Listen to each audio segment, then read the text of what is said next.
ശവം? ഞാനിപ്പോ ശവമാകും. എന്നെ വേഗം ആശുപത്രി കൊണ്ടുപോകും. എന്റെ ചാട്ടി വേഗം.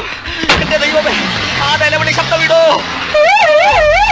റോഡിലൂടെ പോകുമ്പോൾ ഈ നിലവിളി ശബ്ദം നമ്മൾ എപ്പോഴും കേൾക്കാറുണ്ടല്ലേ? ഈ സൈറനുകൾ എല്ലാം ഒന്നാണോ എന്നുള്ളതാണ് നമ്മൾ നോക്കേണ്ടത്. നമുക്ക് ആംബുലൻസിന് 4 തരം സൈറനുകളുണ്ട്. അവ എപ്പോഴൊക്കെ ഉപയോഗിക്കാം എന്ന് നോക്കാം. ആദ്യമായിട്ട് വെയിൽ എന്ന സൈറൻ ആംബുലൻസ് വരുന്നുണ്ട്, വാഹനങ്ങൾ റോഡിൽ നിന്ന് മാറിക്കൊടുക്കുക എന്നുള്ളതാണ് അതിൽ നിന്ന് സൂചിപ്പിക്കുന്നത്.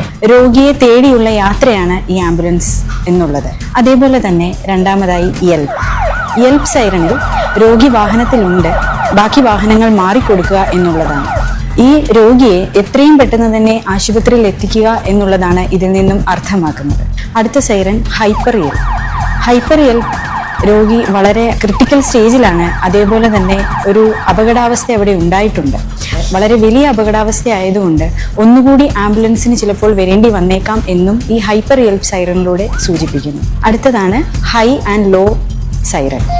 ഈ സൈറനിൽ വളരെ അതീവ ഗുരുതരാവസ്ഥയിലുള്ള രോഗിയാണ് ആംബുലൻസിനുള്ളത്. എത്രയും പെട്ടെന്ന് തന്നെ രോഗിയെ അവിടെ എത്തിക്കണം. അതേപോലെ തന്നെ ഓർഗൻ ട്രാൻസ്പ്ലാന്റ്, ക്രിട്ടിക്കൽ സർജറികൾ ഇവയുള്ള പേഷ്യൻസിനെ എത്തിക്കുന്നതിനും ഈ സൈറൻ ഉപയോഗിക്കുന്നു. ഇങ്ങനെ വിവിധ തരം സൈറനുകളാണ് നമുക്ക് ഉള്ളത്. അവ എന്തൊക്കെയാണെന്ന് മനസ്സിലാക്കിയിരിക്കേണ്ടത് വളരെ അത്യാവശ്യമാണ്.